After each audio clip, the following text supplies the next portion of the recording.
आइए अब हम आगे की बात कर लेते हैं।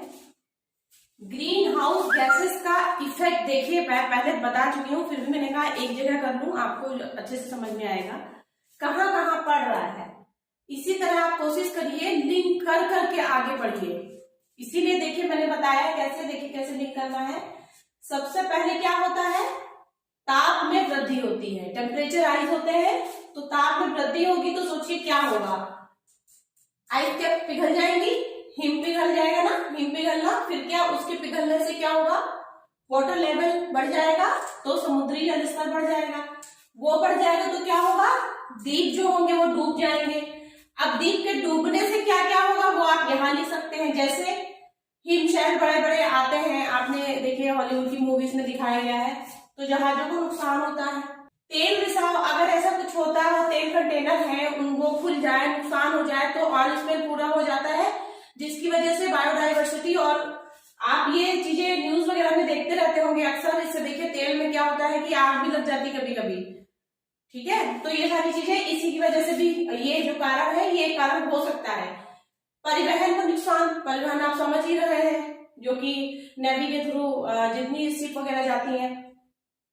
प्रवाह विरंजन, अब तेल उस पर रिसाव हो जाएगा और ये सारी चीजें होंगी, तो प्रवाह जो होंगे, प्रवाह की कॉलोनी होगी वो टूटेगी, और विरंजन, टेम्परेचर बढ़ता है, टेम्परेचर बढ़ने से क्या होगा, ब्लीचिंग होने लगेगा। जैव विविधता में ह्रास, देखिए ये समुद्री के वर्षावन कहे जाते हैं, तो समुद्री जीवन पूरी तरीके से क्या होगा, वो भी कहीं ना कहीं, जैसे लैंड पे चीजें खराब हो रही है वहां पे खराब होने लगेगा।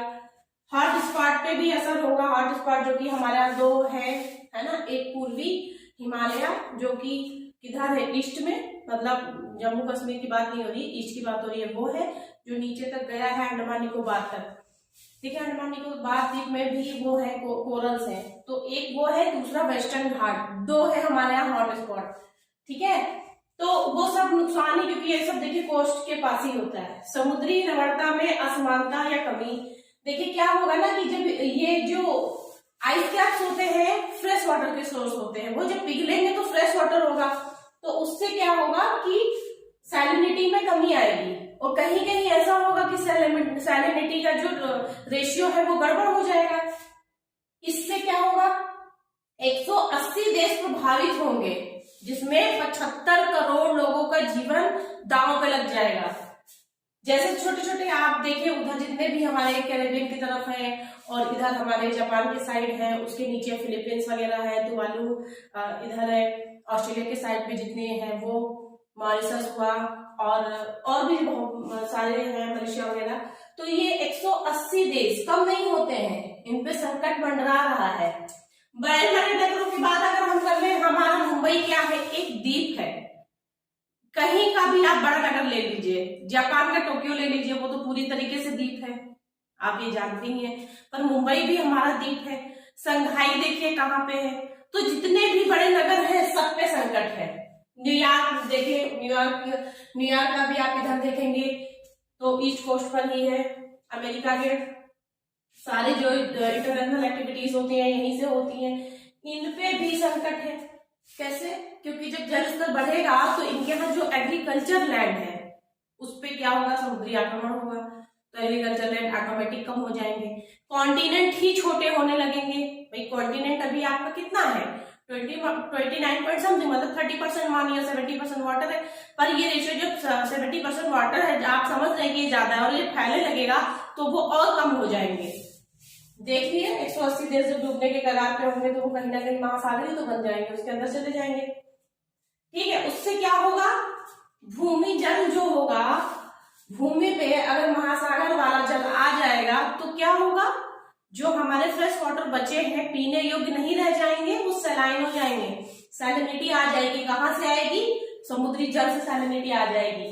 डेल्टा एंड मैंग्रोव जो है उनको लॉस होगा, भाई डेल्टा मैंग्रोव वहीं पे होते हैं, मुहाने पर ही होते हैं। समुद्री जैव विविधता ह्रास, बंदरगाह में संकट आएगा, बंदरगाह भी आप समझ रहे हैं, जो बड़े बड़े बंदरगाह में जिसमें शिप पड़े रहते हैं वो सब बेकार हो जाएंगे, क्योंकि जब जल आ जाएगा तो कहां तक बचाएंगे इसे। तटीय संसाधन होते हैं, कोस्टल रिसोर्सेस, उस पर खतरा आएगा। कोस्टल रिसोर्सेस में सारी चीजें आती हैं, सिर्फ ये नहीं कि वहां पे देखिए फिशिंग हो रहा है या जो जीविका उपार्जन कर रहे हैं मछुआरे हैं उन्हीं के पे, कितने सारे संयंत्र लगे, कितने स्टील प्लांट लगे हैं हमारे वहां पे। क्यों? क्योंकि कोस्ट पास में होता है तो इंटरनेशनल ट्रेड करने में इजी रहता है। तो वो उन सब में प्रॉब्लम आएगी। बड़े बड़े एक्टिविटीज जितने होते हैं, आप हमारे यहाँ देखिए नाट्य परीक्षण वगैरह जो होता है, और अंतरिक्ष प्रोग्राम जो लॉन्च पैड वहीं पे होते हैं, ये आप जानते हैं वहां पे क्यों होते हैं। ये दलदलीय जगह से अगर उसको आप ऊपर जाने देंगे तो नीचे का जो उसका धक्का लगता है वो कम लगता है, जो नमी और दलदलीय जगह पे होती है। ठीक है, तो वो कारण है। नाट्य परीक्षण आप बहुत संकट में आ जाएगा। पेट्रोलियम जो निकालने के लिए हम कहाँ पे जाते हैं, आप देखिए कॉन्टिनेंटल शेल्फ के पास ही सारी चीजें मिलती हैं, लॉस हो जाएगा। शेल गैस भी वही मिलती है, मत्स्य संसाधन और भी बहुत सारी चीजें। आप अपना दिमाग इधर उधर दौड़ाएंगे तो इसमें 10 पॉइंट और लिख लेंगे, लेकिन मैंने वहां तक लिखा है जितना चीजों को आप कैच कर सके। ठीक है, तो ये देखिए सिर्फ किस वजह से हो रहा है, द्वीपों के डूबने की वजह से और जो वाटर लेवल है बढ़ने की वजह से। आगे हम देखते हैं समुद्री ज्वार और तरंगों में अंतर आ जाएगा। समुद्री ज्वार कैसे? क्योंकि जब पानी का लेवल बढ़ जाएगा तो ज्वार लंबे लंबे और खींचेंगे तो दूर तक उनका विस्तार होगा, इससे तरंगें भी चेंज हो जाएंगी। अब हम बात करते हैं कि प्राकृतिक आपदाओं की बारंबारता कैसे। ये ऐसे है कि देखिए आप ये चीज देख रहे हैं, अपने आप में देख रहे हैं कि पिछले 10 सालों में अगर ये उठा के देखा जाए तो हर साल कोई ना कोई इतना बड़ा चक्रवात बनता है। आप अभी रिसेंट में देखे हैं कि उड़ीसा में आया ही था, वेस्ट बंगाल से प्रभावित हुआ, तो कोस्ट के आसपास ही बनते हैं ये मैंने आपको पहले चक्रवात में चीजें बताई हैं कि ऐसा क्यों होता है। इसकी वजह से क्या होगा, इसकी वजह से देखिए सूखा पड़ेगा, बाढ़ आएगी तो जल जनित बीमारियां जो वाटर के थ्रू होता है वो बीमारियां फैलेंगी, महामारी फैलेंगी। वाटर पैटर्न जो है, रेनफॉल का पैटर्न बदल जाएगा। पहले से हम देख रहे हैं पैटर्न बदल रहा है, ये चीज मैं पहले आपको बता चुकी हूँ। तो ऐसी बहुत सारी प्रॉब्लम इसमें आ जाएगी। आप देख रहे हैं जितनी आपको प्राकृतिक आपदाओं के बारे में पता है सब लिख दीजिए, बाढ़, सूखा, सुनामी, भूकंप। अब देखिए वो बात अलग है कि हम लोग को हल्का फील होता है, लेकिन भूकंप की जो बारंबारता है बढ़ चुकी है। महामारियां कैसे? महामारियां में कितनी बीमारियां, अभी डेंगू तो शायद हम लोगों ने पिछले 10 साल में ही सुना है, उससे पहले नाम ही सुना ही होगा, देखते नहीं थे, लेकिन अब लगभग हर साल देखने को मिल रहा है। चिकनगुनिया मिल रहा है, इंसेफ्लाइटिस, मस्तिष्क ज्वर मिल रहा है। अभी लीची खाने की वजह से कितनी मतलब नई नई डिजीजेस आती ही जा रही हैं। कोरोना भी उसमें से एक है, कोविड। ठीक है, तो क्या होता है, स्वास्थ्य असुविधाएं बढ़ जाएंगी, लोग ज्यादा बीमार हो जाएंगे। अभी आपने कोविड के थ्रू देखा, लेकिन ऐसे कितनी कंट्रीज थी जिनके पास हेल्थ स्ट्रक्चर है ही नहीं। तो क्यों? क्योंकि लोग ज्यादा है, हॉस्पिटल्स कम है। और जब बीमारियां बढ़ेगी, नई बीमारियां बढ़ेगी, नए शोध होंगे, उन पे भी प्रॉब्लम आएगी, उन पे भी खर्चा आएगा। कोविड की वैक्सीन देखिए कितनी तेजी से लोगों ने कोशिश की है, तब जाके तैयार कर पाए। और क्या हो रहा है, और चीजें पैटर्न चेंज हो रही है, सब चीज का साइकिल चेंज हो रहा है, रोग प्रतिरोधक क्षमता कम हो रही है। तो ये सारी सब चीजें देखिए आप लिंक कर सकते हैं। ये एक ऐसा टॉपिक है कि कोई भी प्रॉब्लम हो आप फर्स्ट से लिंक कर सकते हैं। खाद्य सुरक्षा पे संकट कैसे आ रहा है? देखिए धारण क्षमता और पोषण क्षमता में पहले से ह्रास आ चुका है। अगर कोई रेशियो 1 होना चाहिए, मान लीजिए कि हमें 1 किलो की जरूरत है और पृथ्वी के पास 1 किलो ही देने के लिए है, तो अब हम क्या कर रहे हैं, हमें 2 केजी की नीड हो गई है और आने वाले 2050 तक ये 3 गुना हो जाएगा। तो अर्थ क्या करेगी, कहाँ से देगी? तो उसकी वजह से क्या कर रहा है आदमी, अपना क्या कर रहा है, टेक्नोलॉजी के थ्रू दोहन कर रहा है। तो वो आप जान ही रहे हैं, दोहन कर रहा है तो क्या होगा, पृथ्वी जो नियतिवाद की संकल्पना हम छोड़ चुके हैं, माता को हम भूल चुके हैं, तो माता जब नाराज होगी ना तो दंड भी देगी। उसी दंड को हम देखिए किस किस रूप में देख रहे हैं, झेल रहे हैं, पर इससे भी अभी आदमी सचेत नहीं हो पा रहा है।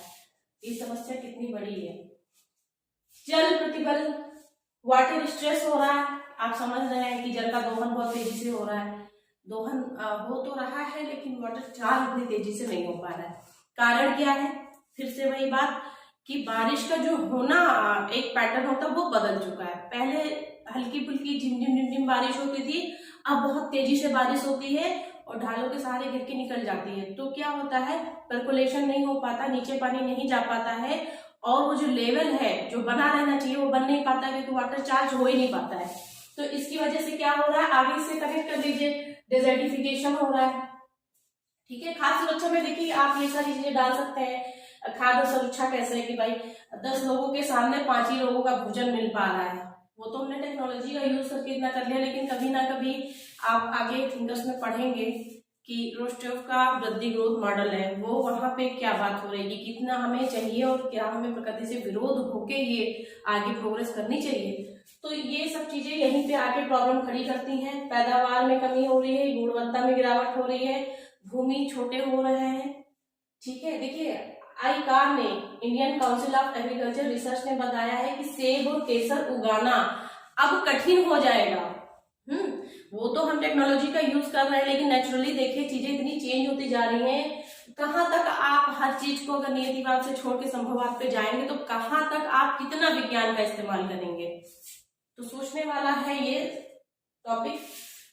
आगे देखिए, मरुस्थलीकरण में फसलों को अपेक्षित होना। कौन सी ऐसी फसल है जो अपेक्षित हो गई है? दालें हैं, मोटे अनाज है, ज्वार है, बाजरा है। ठीक है, अब वो बात अलग है कि लोग समझने लगे हैं कि बेनिफिट्स इसके क्या है। ओट्स खाओ, वेट घटाओ, ज्वार खाओ, बाजरा खाओ, तो अब लोग समझने लगे हैं। लेकिन इनका जो क्षेत्र था पहले उगाया जाता था, वो क्षेत्र सिकुड़ गया है, तो वो ये सारी फसलें अपेक्षित हो गई है। निर्वनीकरण, डिफॉरेस्टेशन, क्या हो रहा है? आदमी वहीं से साइलेजेशन, अर्बनाइजेशन, इंडस्ट्रियलाइजेशन, कॉमर्शलाइजेशन, ट्रांसपोर्टाइजेशन। जब तक पेड़ नहीं काटेंगे तब तक हम कोई भी प्रोजेक्ट नहीं बना पाएंगे, घर नहीं बना पाएंगे। इतने बड़े बड़े रियल एस्टेट का काम लोग कर रहे हैं, खेत खरीद लेते हैं, कटाई कर देते हैं, उसमें प्लान बना देते हैं, तो क्या है वो वहीं से उस जो द्वीप बन रहे हैं वहीं बन रहे हैं। अति चराई, पशुपालन अगर कॉमर्शियली लोग करते हैं तो क्या करते हैं कि पहले एक नेचुरल चराई होती थी जो प्राकृतिक था, लेकिन अब क्या है, वो प्राकृतिक ना होके अप्राकृतिक होता जा रहा है।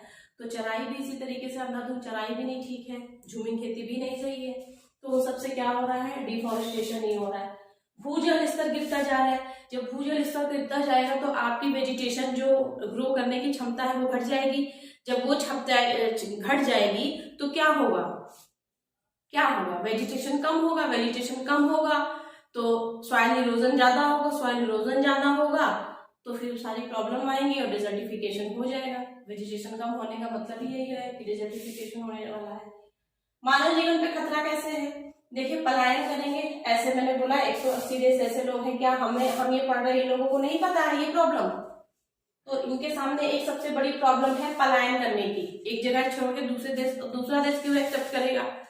अभी अपने हाल में ही देखा होगा कि असम में जो बिल पास हो रहा है कि जो बाहर से आए हैं बांग्लादेशी हैं उनको इंडिया, तो चलिए ठीक है, इंडिया इतना लिबरल कंट्री है कि दूसरों को दे देती है मौका कि चलिए ठीक है हम मानवतावादी पे काम करते हैं, वसुधैव कुटुंबकम।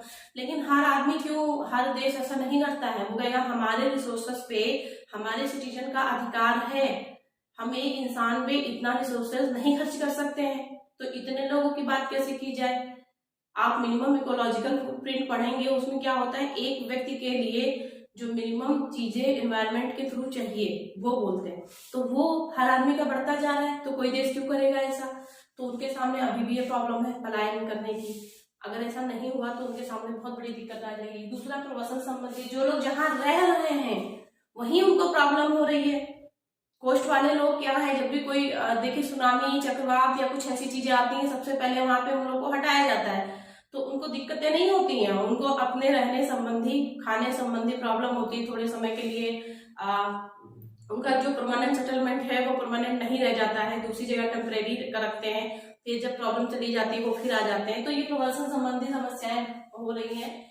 देखिए, क्रॉप साइकिल बिगड़ रहा है, आप ये बात जान रहे हैं। भूजैव रसायन, ये क्या होता है? भूजैव रसायन, ये एक वस्तु जो उठी है, निकली है, वो फिर से कार्बन से उठ के कार्बन में ही मिल जाती है। इन्वायरमेंटल डिग्रेडेशन के बारे में आप जान ही रहे हैं कि सब चीज है उसमें। मृदा स्वास्थ्य गिरना, मृदा स्वास्थ्य तो गिरेगा ही गिरेगा। जैसे मैंने बोला ना कि पहले की बारिश अलग होती थी, अब की बारिश अलग होती है, तो उसकी जो प्रॉपर्टी है हर बार आप उसके अंदर जो फर्टिलिटी है वो बेचारी जितना दे पा रही है, लेकिन वो खुद से अपने आप को फर्टाइल नहीं बना पा रही है, तो डे बाय डे उसकी क्वालिटी गिरती जा रही है। पेयजल संकट है कि ना जान रहे हैं, उष्णद्वीप जान रहे, वही जो शहरों में पेड़ पौधे काट के बड़े बड़े बिल्डिंग खड़े कर दिए गए कंक्रीट के, अब वो गर्म होते हैं तो उनकी टेम्परेचर भी हमारे एनवायरनमेंट में ही जाता है। ये हो गया उस द्वीप। तो इतनी सारी चीजें आप इससे भी और ज्यादा लिख सकते हैं, बस दिमाग दौड़ाइए। कुछ कॉप ऐसे बहुत फेमस होते हैं कि क्यों फेमस होते हैं, आखिर उनके पीछे कारण क्या है, पूछ लेते हैं और हम लोग रटते रहते। रटिए नहीं, हर एक कॉप को उठाइए आप। कॉप 1 जैसे आप जानते हैं बर्लिन में हुआ था 1980 में, सबसे पहले इस पे बात हुई थी कि हाँ ऐसे कुछ प्रॉब्लम है, क्या प्रॉब्लम है। फिर बाद में 87 में वेटलैंड आयोग ने आवर कॉमन फ्यूचर के थ्रू ये चीज प्रेजेंट की, सतत विकास की संकल्पना दी गई। सतत विकास क्या है? सतत विकास ऐसा विकास है जिसमें हम ऐसा कोई समझौता ना करें कि हमें भावी पीढ़ी के लोगों के लिए प्रॉब्लम खड़ी करके, मतलब हम इस तरीके से रिसोर्सेस का यूज करें कि आने वाली जो हमारी भावी पीढ़ी है उनको भी विकास का जो हम आयाम ला रहे हैं वो मिलता रहे और उनके यूज करने के लिए चीजें रिसोर्सेज रहें और किसी को कोई कॉम्प्रोमाइज ना करना पड़े, ऐसा उन्होंने बोला। उसके बाद लोग आए, जानकारी में लोगों का आया, फिर धीरे धीरे WMO जो है वर्ल्ड मेट्रोलॉजिकल ऑर्गेनाइजेशन और यूरोप मिलके IPCC बनती है। फिर वो लोग आगे बढ़ते हैं तो देखिए रियो सम्मेलन हुआ होता है 92 में, फिर 92 के बाद 97 क्योटो में तो काफी कुछ होता है। क्योटो में क्या होता है, 20 तक के वो अपनी प्रतिबद्धता बताते हैं, नेक्सर वगैरह आता है, ये सब मैं आपको बता चुकी हूँ। उसके बाद देखिए ऐसे बहुत सारी चीजें हैं। देखिए कानकून सम्मेलन भी हुआ था 2010 में। कानकून कहाँ है? जब आप मैप बनाते हैं ना नॉर्थ अमेरिका का, तो जो वो फ्लोरिडा का आप गल बनाते, वहीं पे एक छोटी सी कंट्री है कानकून, वहीं पे हुआ था। वहां पे क्या कहा था? वहां पे ग्रीन क्लाइमेट फंड की बात की गई थी $160 बिलियन से। और किसके लिए कहा गया था? कि जो विकसित देश है जिन्होंने अपना तो विकास कर लिया है, CO2 का एमिशन करके अपना विकास कर लिया, अब हमें दिक्कत हो रही है, तो ऐसा करें कि इस तरीके का क्लाइमेट फंड बनाएं जिससे हम अपने रिसोर्सेज को यूज भी कर सकें और किस तरीके से यूज कर सकें जो कि ग्रीन हो, ग्रीन के तरीके से, मतलब जिसपे कोई एमिशन ना हो, कोई प्रॉब्लम ना हो। और अगर ऐसा कुछ उनको दिक्कत आ रही है तो इस फंड में से वो यूज करेंगे। जैसे कि अभी हम लोग कर रहे हैं, इसमें कोयले का यूज नहीं करना है, तो हम अगर सोलर एनर्जी का यूज कर रहे हैं तो हम इस फंड से हेल्प ले सकते हैं। तो ये बात हुई थी। इस फंड में कंट्रीब्यूशन कौन दे रहा है? जो विकसित देश हो चुके हैं वो। और इसका यूज कौन करेगा? विकासशील देश। कैसे करेंगे? प्राकृतिक माध्यम को बनाते हुए। दिल्ली पहला राज्य है जिसने क्लाइमेट चेंज पर एक्शन प्लान बनाया था। 12 ईयर प्लान में ग्रीन GDP की बात की गई थी। एक्सपर्ट्स ने बताया कि अब हमें इस पे काम करना होगा, तो ये सबसे पहले 12 ईयर प्लान में ही आया था ग्रीन GDP की संकल्पना। अच्छा, इंडिया क्या कर रहा है? देखिए इंडिया BS6 को क्यों लागू कर रहा है? BS5 को उसने पूरी तरह हटा दिया है, बीच की एक कड़ी को गायब कर दिया। 4 से सीधे इंडिया 6 में क्यों आ गया है? क्योंकि सल्फर की 50% तक की मात्रा इसके अंतर्गत कम है। अब BS6 वाले इंजन ही बनेंगे, ठीक है? क्यों? उसका कारण आप देख रहे हैं। कार्बन सिंक मैंने आपको बताया था, कार्बन सिंक योजना अब लागू हो चुकी है, जिसके अंतर्गत कृषि वानिकी, सामाजिक वानिकी, रिमोट सेंसिंग के थ्रू चीजें पता लगाना, कहाँ फॉरेस्ट कवर है, कितना कवर है, कितना इंक्रीज कर रहे हैं, ये आप जान रहे हैं। जलवायु परिवर्तन पर 8 घटकीय राष्ट्रीय मिशन सबसे पहले कहाँ बनाया गया है? बताइए। कपूरथला में बनाया गया है और वहां पे मूवी चलाई जाती है और इन्वायरमेंट के बारे में लोगों को जागरूक किया जाता है, ठीक है? कपूरथला, यहाँ लखनऊ वाला नहीं, पंजाब वाला। नेशनल सोलर मिशन में क्या है भाई? 10,000 मेगावाट कहाँ तक, कब तक के? 2022 तक के लक्ष्य रखा है इन्होंने, इसीलिए ये सारे काम बहुत तेजी से हो रहे हैं। समझ रहे ना? ग्रीन इंडिया मिशन क्या है? ग्रीन इंडिया मिशन के तहत ही हमें जो वन लगाना है, वनीकरण परियोजना 33% तक, उसी के अंतर्गत है। ऐसे नॉलेज मिशन और पता नहीं कितने मिशन चले हैं, ये सब चीजें आप जानिए। ऊर्जा दक्षता मिशन क्या है? उसी में ऊर्जा के बारे में। अच्छा, ये ऊर्जा संरक्षण एक्ट 2001 के तहत क्या है? इसमें देखिए, आपने कभी प्रीलिम्स में UPSC के एक बार पूछा गया था कि इसका क्या मतलब है, ग्रीन बिल्डिंग का क्या मतलब है, और जो अच्छे संरक्षण में LED ही क्यों लगाएं। तो ये इसी एक्ट के अंतर्गत प्रतिबद्ध है कि ऊर्जा संरक्षण एक्ट 2001 के तहत ये चीजें पता है, इतनी रेटिंग की चीजें इस वाले जगह लगेंगी, इतनी वाली रेटिंग चीजें यहाँ पे लगेंगी, ठीक है। आइए हम कुछ ऐसे वर्ड्स होते हैं जिनके बारे में पूछ लिया जाता है कि क्या है, तो चलिए हम देख लेते हैं ये क्या कौन सी शब्दावली है। सबसे पहले देखिए अर्थ ओवरशूट डे, इसके बारे में हम सुनते हैं क्या है ये एक ऐसा डे है जहां पे ये बताया जाता है कि पृथ्वी का जो रिसोर्सेस है एक साल में हमें यूज कर लेना जितना होना चाहिए था स्टैंडर्ड एक साल के अंदर। तो कोई भी चीज अगर आपको एक साल के लिए दे दी गई है कि ये आपका बजट है, एक साल में आपको इतना खर्च करना है, ये पूरा एक साल है, लेकिन आपका वो बजट यहीं पे खत्म हो जाए, यहीं पे खत्म हो जाए, आधे में ही खत्म हो जाए, तो आपके लिए कहीं ना कहीं आप आगे क्राइसिस में जिएंगे। 12 महीने का बजट है, क्या होगा 6 महीने के लिए आप बिल्कुल ऐसी सिचुएशन आ जाएगी कि प्रॉब्लम आ जाएगी। ये समझिए, सिर्फ समझने के लिए है, यहाँ अकाउंट जैसी कोई चीज नहीं है। तो वही एक डे बना है कि हमारा रिसोर्सेज जो एक साल में हमें यूज कर लेना चाहिए था, अगर हम एक साल से ज्यादा समय तक यूज कर रहे हैं तब तो बहुत अच्छी बात है कि भाई एक चीज का बजट आपने बनाया है कि 12 महीने तक चलेगा, वो 15 महीने तक आप चला ले रहे हो तो बहुत बढ़िया बात है। लेकिन होता क्या है, उल्टा होता है। तो यहाँ पर भी यही चीज है कि ये हमारे रिसोर्सेज जुलाई में ही अब खत्म हो जा रहे हैं, तो ये 1 जुलाई तक क्या होता है, खत्म हो जा रहा है। हर साल तो ये नहीं कम होता है, लेकिन ये धीरे धीरे कम होता जा रहा है। कभी ये अगस्त था, सितंबर था, अब ये जुलाई पे आ गया। अगर इसी तरह चलता रहा तो आने वाले समय में ये जून और मई तक पहुंच जाएगा। मतलब 12 महीने का रिसोर्सेज हम देखिए 6 महीने में खत्म कर ले रहे हैं, तभी तो 1 जुलाई डेट है। ठीक है, ये वो डेट होती है कि जहां पे सारे रिसोर्सेज यूज कर लिए। अच्छा, इकोलॉजिकल फुटप्रिंट क्या होता है? न्यूनतम पारिस्थितिकीय पश्चात चिन्ह, ये एक मिनिमम इंसान को नीड होती है पर्यावरण में, जितने रिसोर्सेज हैं, जितने रिसोर्सेज की नीड होती है एक व्यक्ति को, वो उसके लिए है क्या, इकोलॉजिकल फुटप्रिंट। ठीक है, लेकिन क्या है कि ये सब जितनी चीजें बनाई गई हैं वो सब कमी है। इंसान फिर से वही सारे जेसन की वजह से क्या कर रहा है, एक्सट्रैक्ट ज्यादा कर रहा है। कार्बन फुटप्रिंट क्या होता है? आपने सुना होगा कि प्रति व्यक्ति कार्बन सबसे ज्यादा कौन उत्सर्जित करता है? सबसे ज्यादा एमिशन पर कैपिटा में कौन करता है? यूएसए। और ओवरऑल अगर देखेंगे हम पर, वहां पे देखिए पॉपुलेशन इतनी नहीं है इन कंपेरिजन ऑफ चाइना, तो वो क्या करते हैं, जितना कार्बन है डिवाइड बाय जितनी पॉपुलेशन है तो पर कैपिटा आ जाती है।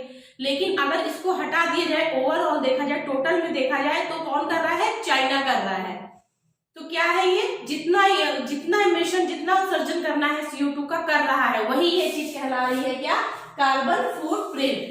यूएसए पर एक प्रति व्यक्ति में है, फिर चाइना है, और ऐसे पूछा जाए तो चाइना है सबसे ज्यादा ओवरऑल में। कार्बन क्रेडिट क्या होता है?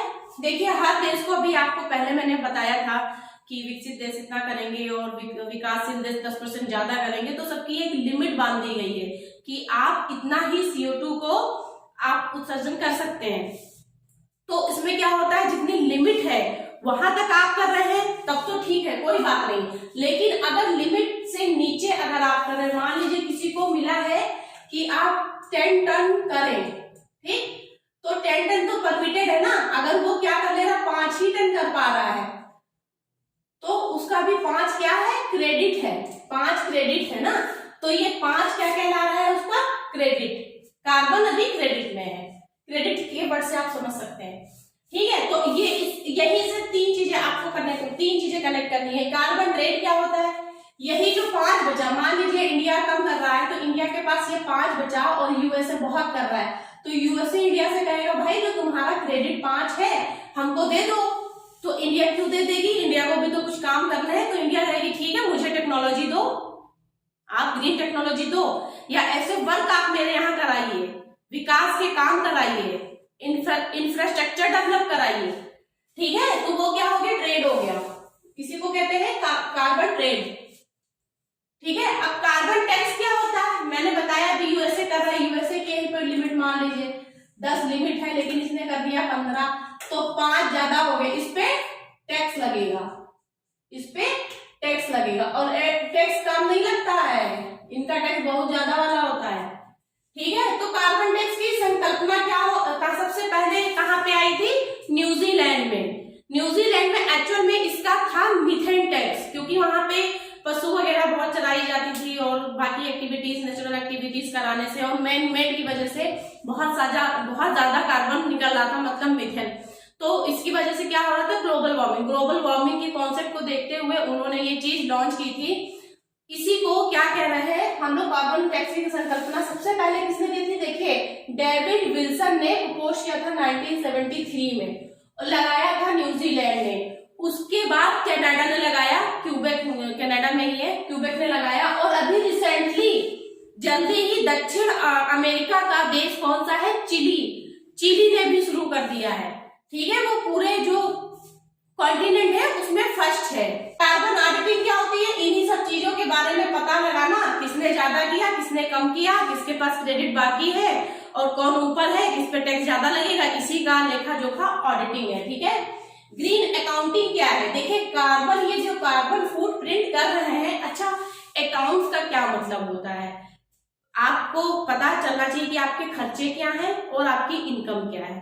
खर्चे में से आपके खर्चे ज्यादा हो जाएंगे तो आप प्रॉब्लम में आ जाएंगे, लेकिन आपकी इनकम में से आपका खर्चा अगर घटा दिया जाए और इनकम बच रही तो आप प्रॉफिट वाले कंडीशन में, वरना लॉस की कंडीशन में। तो ऐसे इनका भी होता है अकाउंटिंग। तो क्या करेंगे, जो उत्सर्जन वो कर रहे हैं, उत्सर्जन करना क्या हो गया, खर्चा हो गया, और उसको बचाने वाला काम कर रहे हैं वो लाभ हो गया।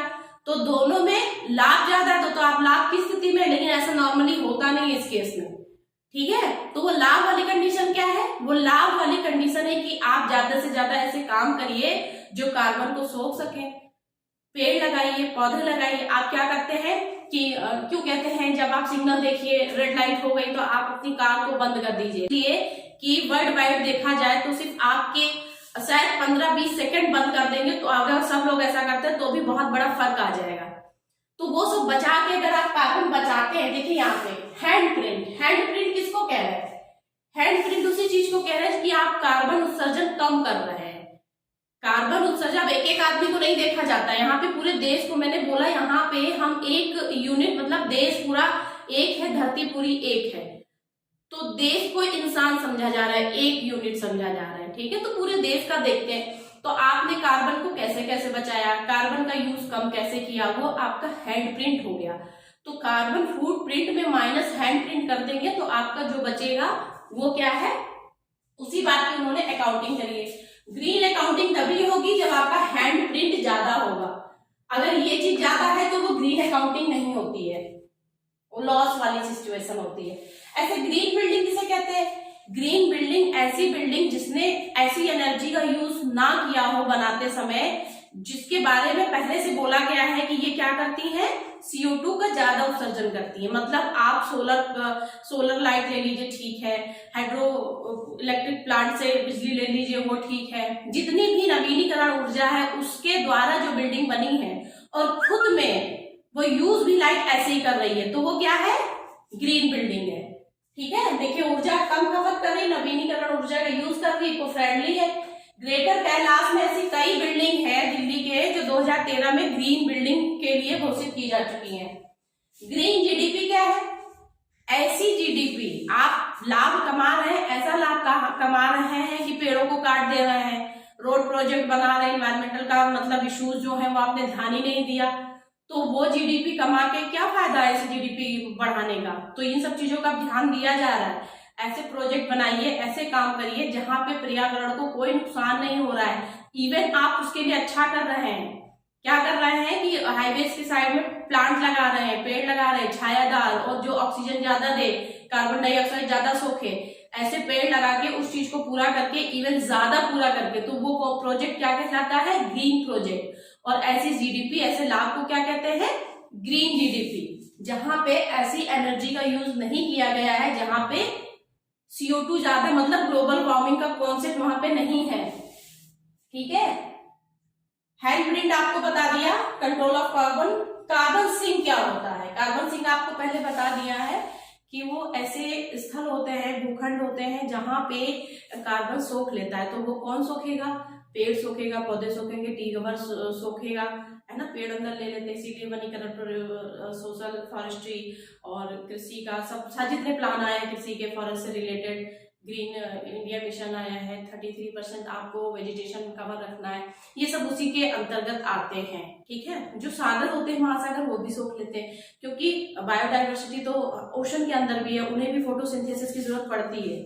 ठीक है, अर्थ आवर डे क्या होता है, ये क्या होता है, देखिए यहाँ पे 8:30 से 9:30 बजे, बहुत लोग ऐसा समझते हैं कि सब लोग लाइट बंद कर दीजिए, ऐसा नहीं होता। ऐसी लाइटें बंद कर दीजिए जो जरूरत नहीं है। एक कमरे में एक लाइट की जरूरत है तो 4 जल रही है, तो आप 3 को क्या करिए, एटलीस्ट 1 घंटे बुझा दीजिए। साल भर में सिर्फ एक दिन करना होता है, वो मार्च का लास्ट सैटरडे होता है। ये कोई डेट नहीं है, ये आपको देखना पड़ेगा डेट कौन सा आ रहा है यहाँ पे, मार्च का लास्ट सैटरडे। क्या 27 मार्च को पड़ेगा, 27 मार्च को पड़ेगा। सबसे पहले इसका प्रयोग किसने किया था, इसका इम्प्लीमेंटेशन सबसे पहले किसने किया था, ऑस्ट्रेलिया के सिडनी ने 2007 में। ठीक है, Earth Hour Day, Earth Hour Day में 1 घंटे के लिए लाइट बुझा दी जाती है, जो वो लाइटें कि जो जरूरत में नहीं है या जिससे मतलब उनके जलाने से कोई ज्यादा फर्क नहीं पड़ेगा, कमरा नहीं अंधेरा करना है, हाँ लाइटें कम करनी है। ठीक है, अननेसेसरी लाइटें बंद कर दीजिए। यूएनडीपी के प्रयासों द्वारा यूएनएफसीसी के अंतर्गत नेट का मतलब नेशनल कम्युनिकेशन की शुरुआत की गई। ये किस लिए की गई कि ग्लोबल वार्मिंग पे हम ध्यान दे सके, मॉनिटर कर सके, कहाँ क्या क्या करना है, इस पे चर्चा की गई सबसे पहले 2001 में। ठीक है, सेकेंड नेट कॉम की बात अगर हम करें तो वो national clean development mechanism authority के नाम से NCMA 2003 में बनी, जो कि 4 में लागू हो गई। इसका क्या पर्पस था, ये क्योटो प्रोटोकॉल को लागू करवा रही थी, जिसका समय बद्धता कितना था 2020। अब वो जा चुका है, हम लोग पेरिस एक्ट में आ चुके हैं। COP21 पेरिस में हुआ था 2015 में, और COP16 के अंतर्गत कानकुन सम्मेलन जो मैक्सिको में हुआ था, उसमें फंड की बात की गई थी। ठीक है, 2014 में देखिए PM परिषद का गठन किया गया। अब PM मॉनिटर कर रहे थे ग्लोबल वार्मिंग को लेकर सारी चीजें जो हो रही हैं। ठीक है, तो ये सारी चीजें ग्लोबल वार्मिंग पे जितना इंपॉर्टेंट टॉपिक था आपने कवर कर लिया है। इसमें देखिए प्रीलिम्स से कितने सारे क्वेश्चन फंस रहे हैं, आप खुद देखिए।